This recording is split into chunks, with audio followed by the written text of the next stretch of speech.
Welcome to Gems of Knowledge with your host, David Bellman and Justin Kroll.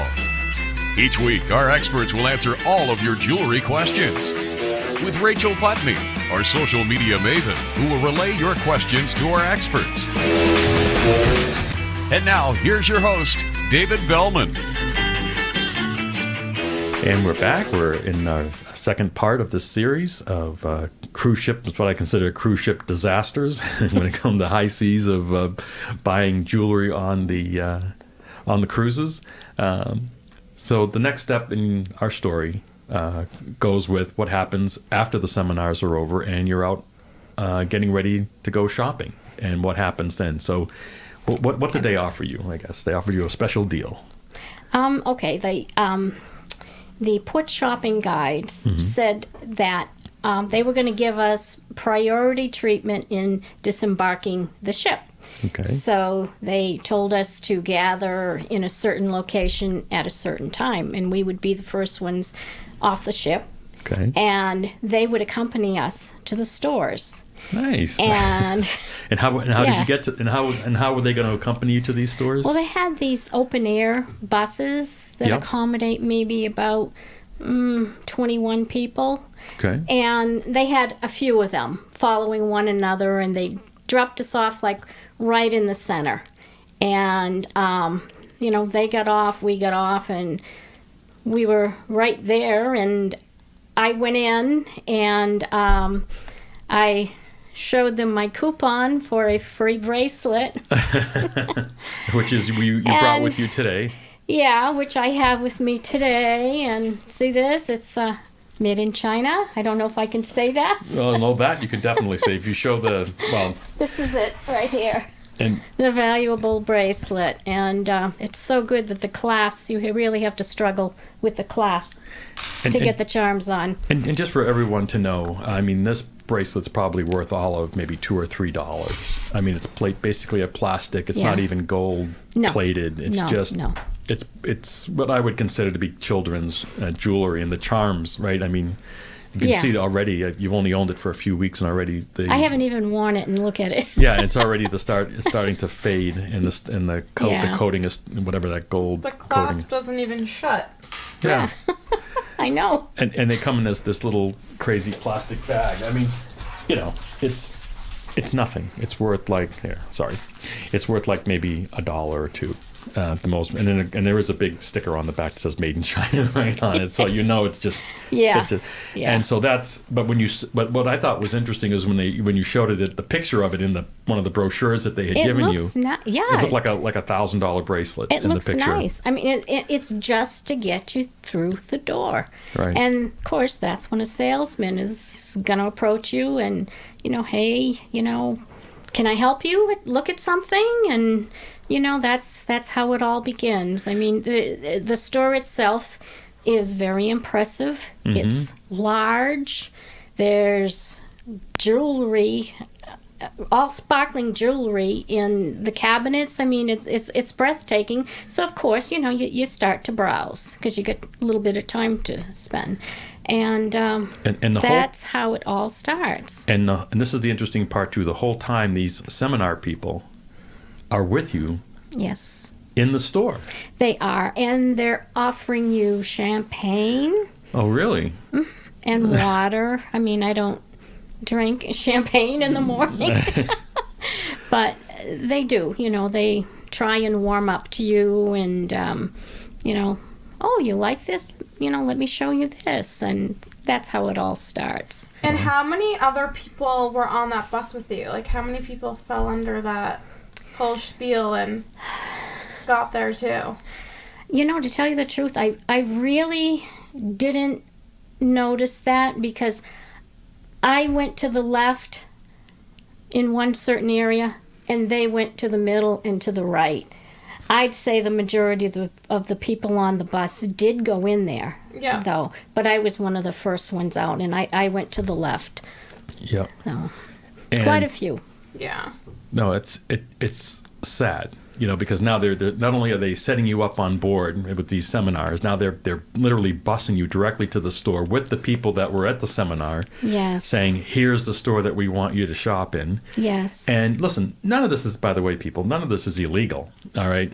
What I don't like about it is it's deceptive, right? It's very deceptive. That's what we're talking about here is that you think they're there to help you, Yeah. and really all they're doing is luring you and trying to push you into specific stores that they know they can make more money from you or off of you. Yes. That then in turn goes to commissions, as we'll discuss, for the people that are selling. People probably that came in the store with you probably get a bonus for amount of sales. I mean, there can be all kinds of things that are going on behind the scenes, some of which we know about, some that we don't. Mm-hmm. So you get into the store, and again, one of the interesting aspects of all this was that not just one salesperson came up to you, but I guess you were there with your husband. They kind of tag teamed you and doubled up with two salespeople. I had a gentleman and a young lady that were both assisting me. Yeah. All right, and tell us a little bit about this type of diamond that they wanted you to look at, and what that kind of... the type of diamond that I was interested in was one that one of the port shopping guides was wearing. And that was the chronolite diamond. Okay. And it was very, very brilliant. And it caught my eye. And apparently there's more facets to this diamond that really makes it shine from across the room. Yep. And she even passed that diamond around for us to take a guess on the size of the middle stone. There was going to be a prize. During the seminar? Right after the seminar, we had to go and sign up for something, and she was there with us. And I found that unbelievable that she would take such a valuable piece of jewelry and take it off and pass it around and say, "Okay, what's your guess? And what's your guess?" and all that. I don't even know what the center stone ended up being, but she was doing that. So it gave you an opportunity to see the stone up close. So they're pushing the stone, and she's wearing the stone. She's wearing the stone, and So I was interested in that stone. I says, well, okay, if I'm going to buy jewelry, maybe I'll take a look at that stone. Okay. And I took a look at the exact same type of ring that she was wearing.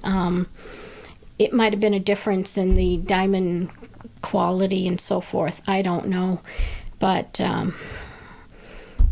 I thought that the price was ridiculous, but then I asked about buying more than one piece, if they could bring the price down. Mm-hmm. And that's when I got sidetracked, and I looked at some other type of jewelry. Okay. And a couple of those pieces caught my eye, and I was discussing it with my husband, and then he said, to the gentleman, okay, how much is it for this ring and this pendant, not the diamond ring. And he gave him a price. I see. And my husband says, well, okay. He says, I'm going to buy that for her. And then when he said that, I hugged him and I gave him a kiss. Okay. And then the people from the port shopping guide saw that. Okay. So they came over and they go, oh, what did I see here? What did I see here? What are you going to get? And I told her. These were two jewelry items. Those two pieces, and I was ready to just omit the other one. And the price was, just so we can clarify this, I want people to know the price, approximately for the two pieces. The price was like around $5,000. Right, and the other ring was like another $25,000. And that was the thing that you said, no, thank you, honey, I don't want the ring, but you buy me these two. I'll settle just for this. Okay. And that was when they didn't want me to walk away. Mm-hmm. And he says, well, let's see. He says, I want to make you happy. Well, actually, there was another piece of jewelry that I had said no to, and it was the amolite, and it was $10,000. Oh, jeez. Yeah, it was on a gold chain, and it had little teeny diamonds on it. And I says, well, you know what, I really don't like that much, and then he says, well, let me see, at least maybe I can get you the ring, let's see what we can do for you. So he starts taking out settings, asking me, do you like this setting, do you like that setting? And she was working with him This is the other as far as salesperson? the other salesperson, working with him. And then they presented the setting with the halo of diamonds. So you've got the guy salesperson, you've got a woman salesperson, and then you've got your husband, you've got you, and then you've got the people from the port people too. That are kind of looking, and watching what's happening. Yeah. And encouraging you too. So you're surrounded now. So I'm surrounded, yeah. So he tells me how much money for the setting. The setting was, I think, $2,800, I think, for the setting. And then he got some diamonds. And the diamonds ranged 1.5, and 2 carats. Yep. And he puts the 2 carat in there. And, of course, I like that one, but forget it, it was much too expensive. And then 1.5, and that was still, out of line. And then he put in the 1 carat one, and it looked pretty. And then I'm kind of rationalizing with myself, like, how can I do this? How can I afford this? Right. And I says, well, gee, I think I can make it work. My husband says, well, it's up to you. My husband's very easygoing, nice guy. Just as long as you're happy type thing. Excellent. So then I says, okay, we'll take it.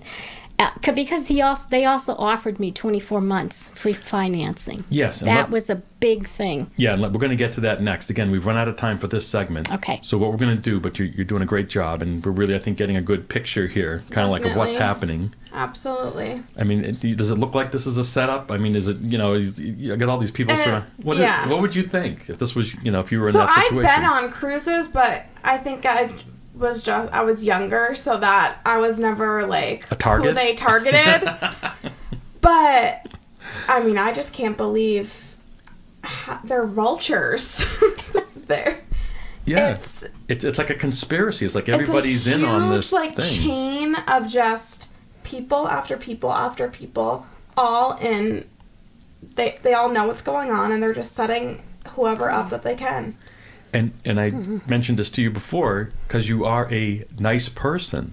This is the problem. That inherently nice people are kind of like their biggest targets. Not the skeptical ones, but the ones who are just willing to trust and be nice and believe in honesty and believe in things that. And I actually thank them for being so patient with me. Right. When I think of that, it's like they must have been laughing at me.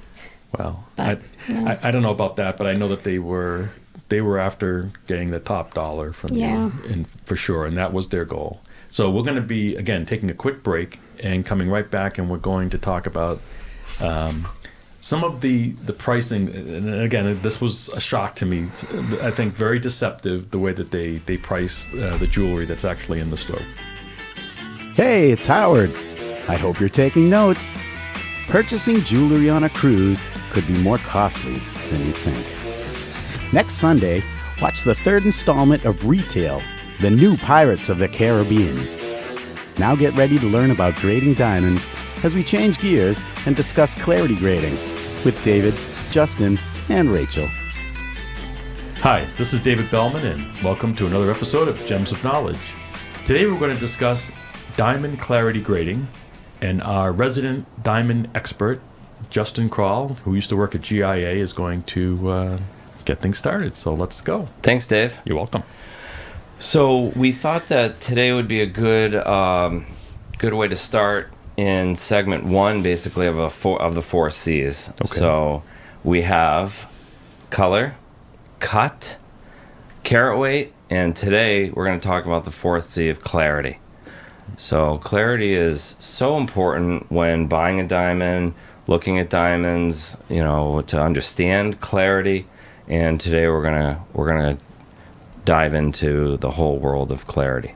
All right. So I think we have some pictures of the clarity scale, and we'll start off with what all of this means. So GIA recognizes these clarity grades starting at flawless and internally flawless. So the difference there between flawless and internally flawless is simply on the outside of the diamond. Essentially, there could be something like a polish line or a little, microscopic nick or something like that, but nothing internal.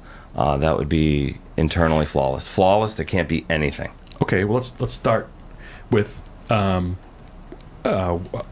they set the bar for this, the 10th power microscope. Sure. Okay, so when first thing when you're talking about clarity is we want to just tell them that you're using a 10 power loop. So if you're talking about like in this case, a flawless diamond, it's flawless if you can't see anything under 10 power. If you put it to 20 power or 50 power, that doesn't count, right? There's a limit to how much magnification they can use to grade the diamonds. Sure. So one of the next slides, but I was gonna talk about that, but we'll talk about it right now, I guess, because it's a good point.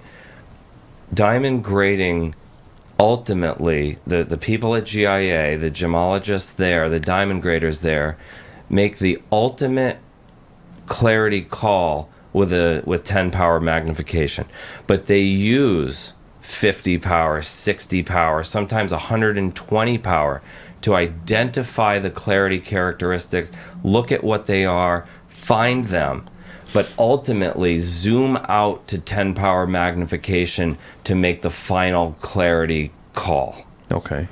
So that's a great point. Well, it puts this into perspective. So when people say flawless, they understand that, at what level does it become flawless, and then obviously the rest of the grades, Sure. Go from there. So good point. So even in a flawless diamond, you are going to have some sort of inclusion there under 60 power, 100, 1,000. There's something there. There's always something there.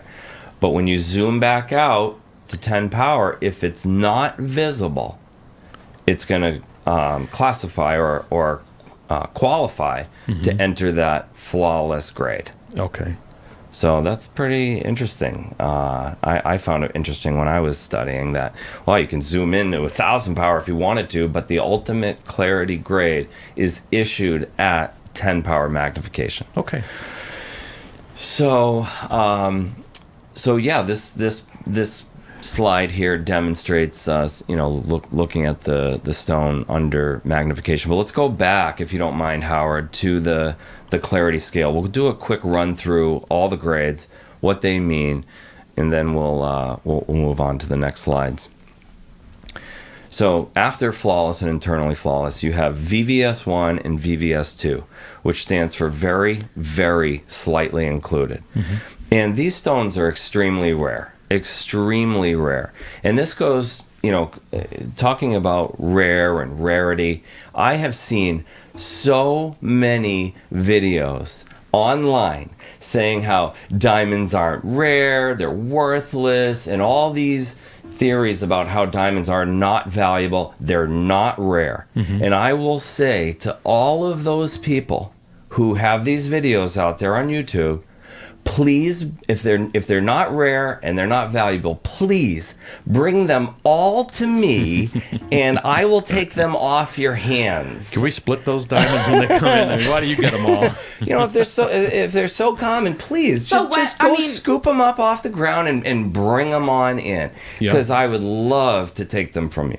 Yeah. Now, I'm sure none of them are going to be a VVS1. They're because those are so rare. Extremely rare. So on the buying end, I don't know how many on the selling end, Dave, but on the buying end, 99.9% of all the diamonds that people bring in for me to make offers on and essentially buy are going to be I1, I2, I3, some SI grades, they're low grades.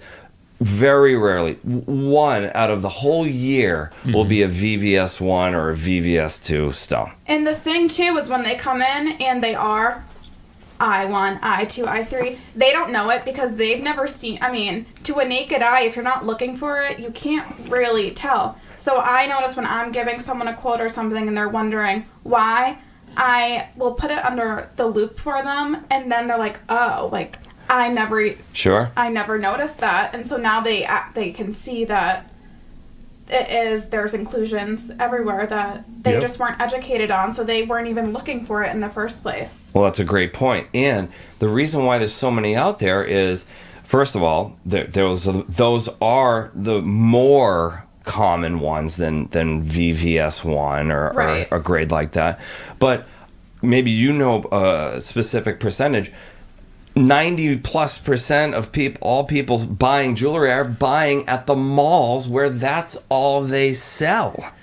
Well, and that's a big issue because if people took more time to shop around, and hopefully they're paying attention to these shows as well and realizing that 90% of the stores in the mall are all owned by the same company. So all the diamonds they're seeing are basically the same diamonds under different store names, right? Right. And they're all relatively low quality. Not that they don't sell some good quality diamonds, but it's up to the buyer beware, right?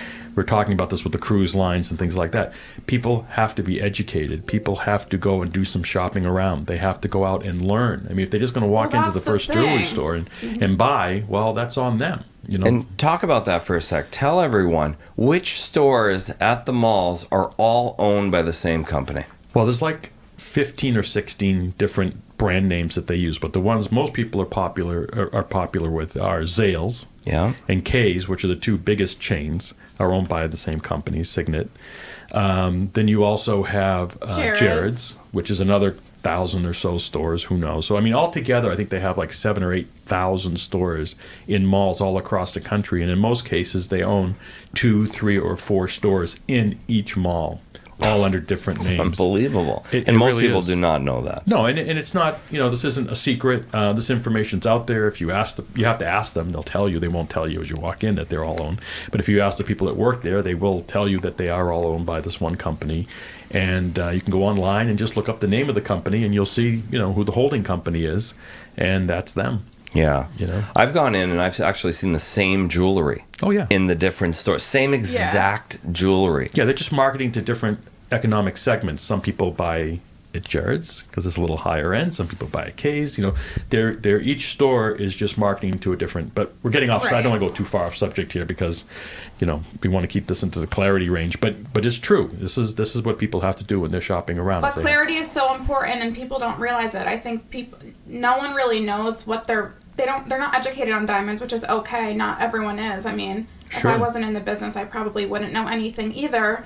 But people don't realize that clarity is important, and they think carat weight. That's all they think about is, I want a 1 carat or I want a 2 carat. They just think the bigger the diamond, the more valuable it is, and it's not true. Right, which will, in the other 3 segments, we're gonna talk about all of these things. So that's a great point. Let's pull that clarity scale back up. Let's do this because we're almost at the end of our first segment anyway. Okay. So let's end it here. And then when we come back, we'll go right into the whole clarity grading system. Perfect. All right. It's Howard again. We're kind of switching things up a bit. Tune in next Saturday at 12:30 for the second installment of Clarity Grading on Gems of Knowledge. Looking forward to seeing you there, mother... Perfect. It's Howard again. We're kind of switching things up a bit. Tune in next Saturday at 12:30 for the second installment of Clarity Grading on Gems of Knowledge. Looking forward to seeing you then. Bye-bye.